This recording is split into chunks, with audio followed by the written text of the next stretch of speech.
Xavier Magérus, qui est allé, qui est aussi un étudiant en éco-gestion, en master en ingénieur de gestion.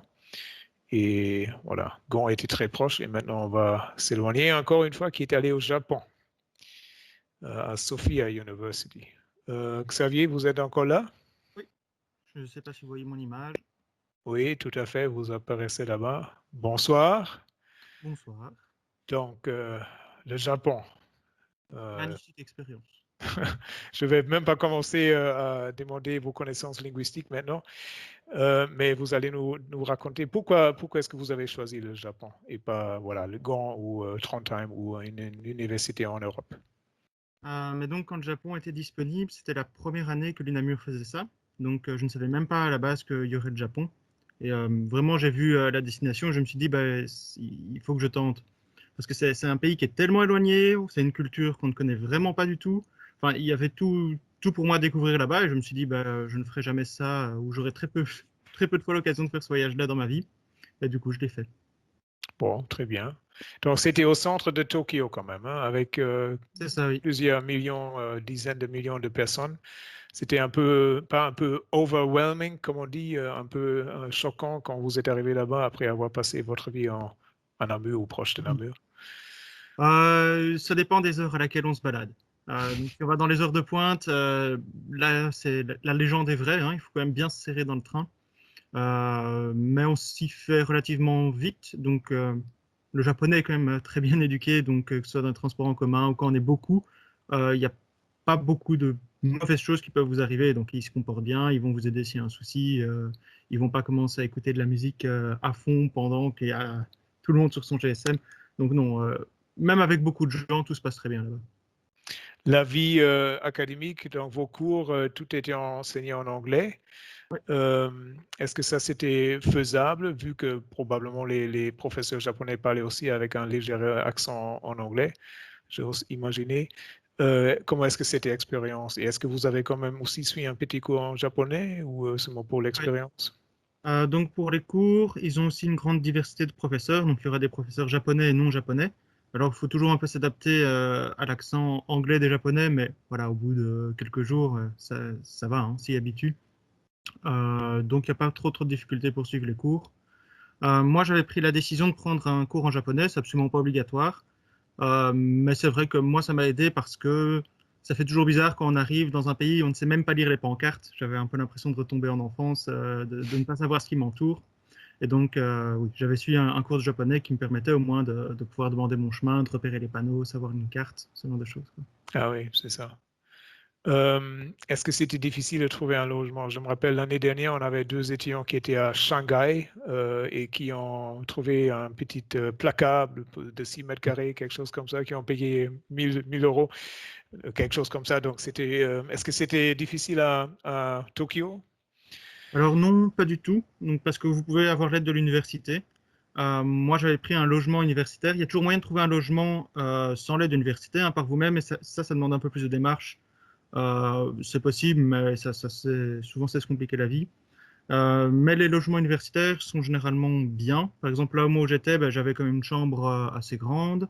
Il y avait une grande pièce commune, il y avait une salle de musique, il y avait même un piano là-dedans, il y avait des cuisines à chaque étage, ainsi qu'une grande cuisine commune qu'on utilisait souvent avec des amis, hein, simplement pour pouvoir faire de plus grands repas. Euh, et alors là, toute la procédure est très bien expliquée. De manière générale, dès qu'il y a une procédure à suivre, l'université de Sofia sera là pour vous répondre et elle donne toutes les indications de ce qu'il y a à faire, parfois même un peu trop d'informations. Euh, Coût de vie? Euh, c'est relativement cher, en tout cas surtout pour le logement. Ici, moi, mon logement faisait partie des moins chers et coûtait 4 à 500 euros par mois. Mais de manière générale, un logement coûtera 600 euros par mois assez facilement. Pour la nourriture, il faut toujours savoir se débrouiller. Donc, il y a des choses qui sont chères. Donc, par exemple, la viande est chère, le poisson, lui, ne sera pas cher. Dans les fruits et légumes, je sais bien que les tomates, 4 tomates, c'était 5 euros, mais si vous preniez du chou, ça, c'était pas cher. Donc, ça dépend vraiment de vos goûts. Vous faites le tour des magasins, ils sont tous ouverts 24 heures sur 24. Il y a toujours moyen de trouver pour pas cher si vous n'êtes pas trop difficile avec ce que vous voulez cuisiner, quoi. OK. Est-ce que vous avez pu rencontrer des Japonais aussi, des étudiants japonais, ou c'était plutôt les internationaux avec lesquels vous passez du temps? Donc moi j'ai eu un peu de mal à approcher les étudiants japonais, mais c'est à cause de deux choses. Je crois que d'une manière générale, les Japonais sont assez timides. Ils ont cette grande philosophie de ne pas vouloir mettre quelqu'un mal à l'aise dans une conversation. Donc si lui parle mal anglais, ou si vous ne parlez pas japonais, donc ils vont moins facilement venir vous parler parce qu'ils ont peur de vous mettre mal à l'aise. Donc si vous êtes quelqu'un de très extraverti, je pense qu'il y a tout à fait moyen d'approcher les Japonais. Moi je sais bien que j'ai aussi du mal à aller vers les gens, et donc parfois c'était un peu compliqué d'engager une conversation avec deux timides qui se regardent dans les yeux. Mais donc voilà, c'est plus compliqué d'approcher un japonais parce qu'ils sont un peu plus timides, mais c'est pas impossible non plus. J'ai des amis qui sont fait de très bons amis sur place et à l'université. Et vous avez quand même pu voyager aussi un peu. Donc, Oui. la vie académique n'était pas trop exigeant de ne pas pouvoir vous permettre de sortir les week-ends un peu. Et donc là aussi, c'était un peu comme vous le sentez. Euh, Si vous prenez des cours normaux, généralement, vous avez quand même beaucoup de temps libre, hein. Vous avez facilement 2 à 3 jours de temps libre parce qu'ils aiment bien mettre les horaires ensemble. Ici, avec les cours de japonais, j'avais un peu moins de temps libre parce que c'est des cours assez lourds, mais ça, de toute façon, vous prenez la décision sur place.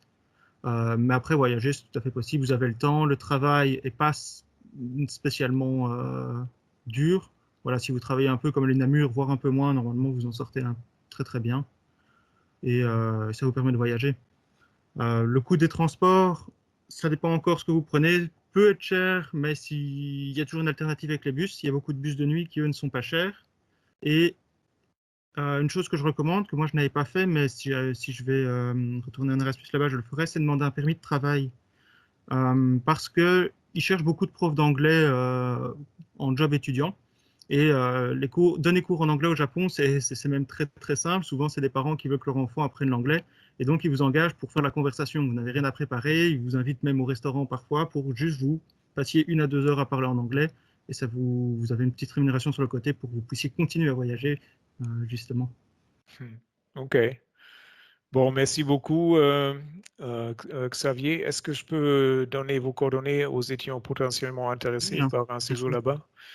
Donc, à tous, n'hésitez pas de nous contacter pour, voilà, pour avoir des coordonnées, comme je viens de dire déjà, des témoignages d'aujourd'hui ou d'autres étudiants qui sont peut-être partis à une destination qui vous intéresse fort. C'est toujours bien d'avoir cette connexion pour pouvoir des conseils pratiques pour trouver un logement ou quel cours apprendre ou quel cours à éviter, etc.